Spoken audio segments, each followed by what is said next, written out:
Vitamin D doesn't prevent disease for most, study says.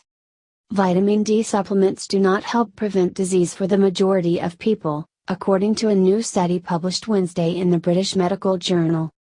During the bleak winter months of short days and cloudy skies, many people may seek out the benefits of sunshine in bottle form and reach for supplements of vitamin D made naturally by the skin when exposed to sunlight. This vitamin is needed to maintain healthy bones, teeth and muscles and to prevent them from becoming brittle and at risk of fracture.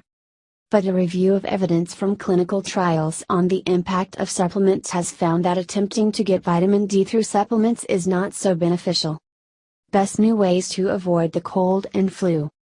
We conclude that current evidence does not support the use of vitamin D supplementation to prevent disease, said Mark Bolland, Associate Professor of Medicine at the University of Auckland, New Zealand, in a statement.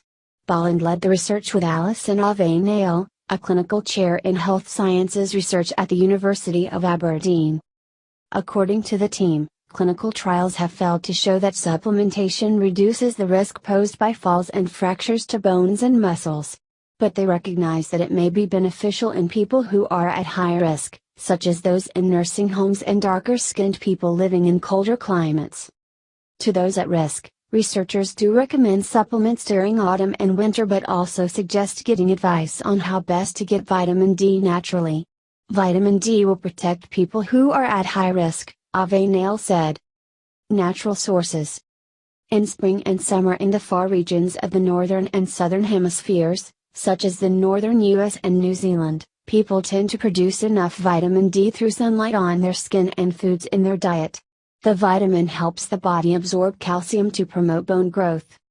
Getting enough vitamin D, calculated as 15 micrograms for ages 1 through 70 in the United States, also prevents rickets in children and osteomalacia, bone softening, in adults. We're taking about preventing these diseases, said Avenell. Americans take fewer multivitamins but more vitamin D, omega-3s. But during autumn and winter, levels drop. It helps to eat the right foods, such as oily fish, egg yolks, red meat and liver, to keep levels high inside the body, which not everyone can achieve adequately. Fortified foods, including milk, cereals and spreads, provide the most vitamin D in the American diet, according to the National Institutes of Health. In the US, vitamin D supplementation, through food, is higher, Avenell said.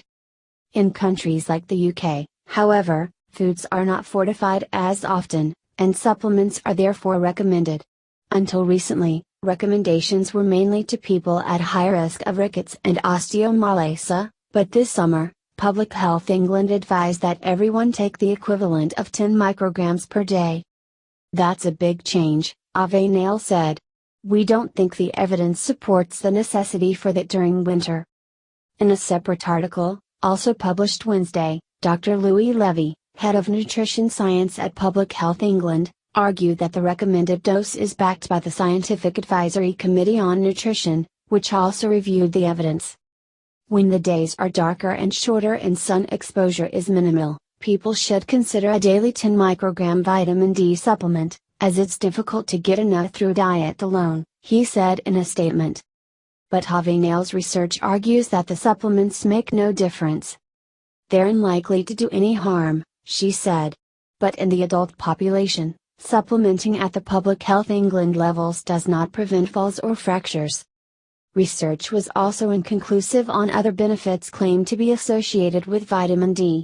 We didn't see any conclusive evidence of vitamin D protecting against other conditions like heart disease or cancer, either, she said.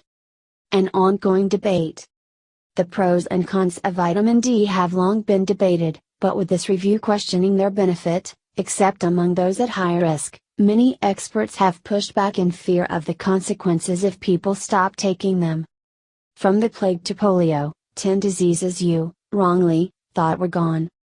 Failure to address low vitamin D status during childhood, adolescence, for women of childbearing age and in the elderly could have serious long-term implications for public health, said David Richardson, visiting professor of food bioscience at the University of Reading.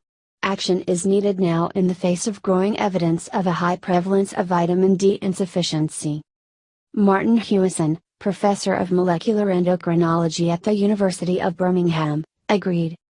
It is clear that people in the UK are at high risk of vitamin D deficiency, particularly in winter, he said, though he highlighted Avenell's point that supplements are particularly relevant for people at high risk of deficiency, those with darker skin from African, Afro-Caribbean and South Asian backgrounds, people who are confined indoors, and people who cover up their skin while outdoors. Join the conversation. See the latest news and share your comments with CNN Health on Facebook and Twitter. Hewison also highlighted various levels of confusion and unknowns that persist around the issue. There is still some debate about what levels of vitamin D count as deficiency, and this varies according to the disease being studied, he